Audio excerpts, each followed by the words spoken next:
আসসালামু আলাইকুম। লক্ষ লক্ষ লোক আজকে এখানে হাজির হয়েছে, পথে ঢেউয়ের মতো লোক আসছে। সারা বাংলাদেশ জুড়ে কোটি কোটি মানুষ আজকে এই মুহূর্তের জন্য অপেক্ষা করছে। তারা তাকিয়ে আছে হাদির কথা শোনার জন্য। আজকে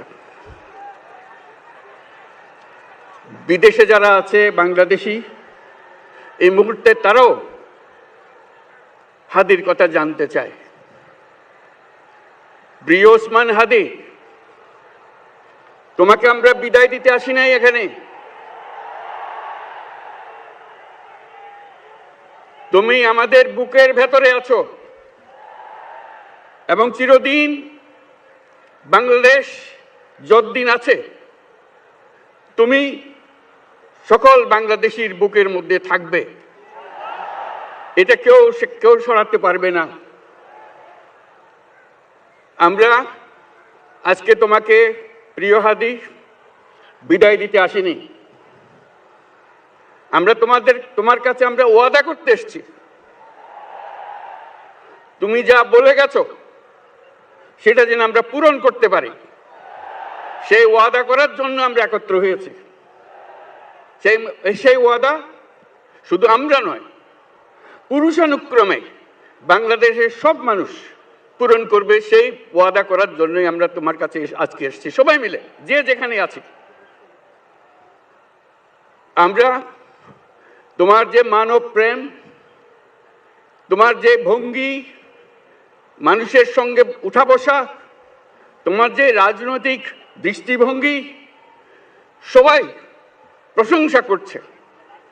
সেটা আমরা মনে প্রাণে গ্রহণ করছি, যে এটা যেন আমাদের মনে সবসময় জাগ্রত থাকে, আমরা সেটা অনুসরণ করতে পারি। তুমি আমাদেরকে এমন এক মন্ত্র কানে দিয়ে গেছো, সেই মন্ত্র বাংলাদেশের কেউ কোনোদিন ভুলতে পারবে না এবং এই মন্ত্র চিরদিন আমাদের কানে বাজতে থাকবে। সেই মন্ত্র বাংলাদেশের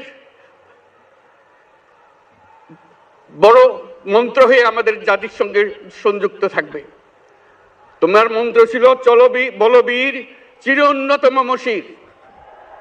এই উন্নত মমশিরের যে মন্ত্র তুমি দিয়ে গেছো, সেটা বাংলাদেশি সন্তানের জন্মলগ্ন থেকে যতদিন সে বেঁচে থাকবে নিজের কাছে বলবে, বলবীর চির উন্নত মমশির, আমাদের শির কখনো নত হবে না। সেই মন্ত্র তুমি আমাদেরকে দিয়ে গেছো, আমাদের সব কাজে সেটা আমরা প্রমাণ করব। আমরা দুনিয়ার সামনে মাথা উঁচু করে চলবো, কারো কাছে মাথা নত করব না। সেই মন্ত্র তুমি আমাদেরকে দিয়ে গেছো, আমরা সেটা পূরণ করে যাব। প্রিয় হাদি, তুমি নির্বাচনে অংশগ্রহণ করতে চেয়েছিলে এবং সেই নির্বাচনে অংশগ্রহণ করতে গিয়ে নির্বাচন কিভাবে করতে হয় তারও একটা প্রক্রিয়া জানিয়ে গেছে আমাদেরকে। সেই প্রক্রিয়া যেন আমরা সবাই মিলে গ্রহণ করি, যে কিভাবে প্রচারণা কার্য চালাতে হয়, কিভাবে মানুষের কাছে যেতে হয়, কিভাবে মানুষকে কষ্ট না দিয়ে তার বক্তব্য প্রকাশ করতে হয়, কিভাবে বিনীতভাবে মানুষের কাছে আসতে হয়, সবকিছু তুমি শিক্ষা দিয়ে গেছো। আমরা এই শিক্ষা গ্রহণ করলাম, আমরা এই শিক্ষা চালু করতে চাই। আমরা সবাই আমাদের জীবনে আমাদের রাজনীতিকে এই পর্যায়ে নিয়ে আসতে চাই, যাতে হাদি আমাদের জীবনে স্পষ্টভাবে জাগ্রত থাকে। হাদি, তুমি হারিয়ে যাবে না, তুমি কোনোদিন কেউ তোমাকে ভুলতে পারবে না। তুমি যুগ যুগ ধরে আমাদের সঙ্গে থাকবে, আমাদেরকে তোমার মন্ত্র পুনঃ পুনঃ মনে করিয়ে দেবে, আমরা তোমাকে মনে করিয়ে দেব চলবীর উন্নত মমশির। আমরা সেই মন্ত্র নিয়ে আজকে সামনের পথে এগিয়ে যাব। তোমাকে আমাদের সবার পক্ষ থেকে তোমার সঙ্গে ওয়াদা করলাম, আজকে তোমাকে আল্লাহর হাতে আমানত রেখে গেলাম। আমরা সব সময় তোমার কথা স্মরণ রেখে জাতির অগ্রগতির পথে চলতে থাকব। ধন্যবাদ সবাইকে।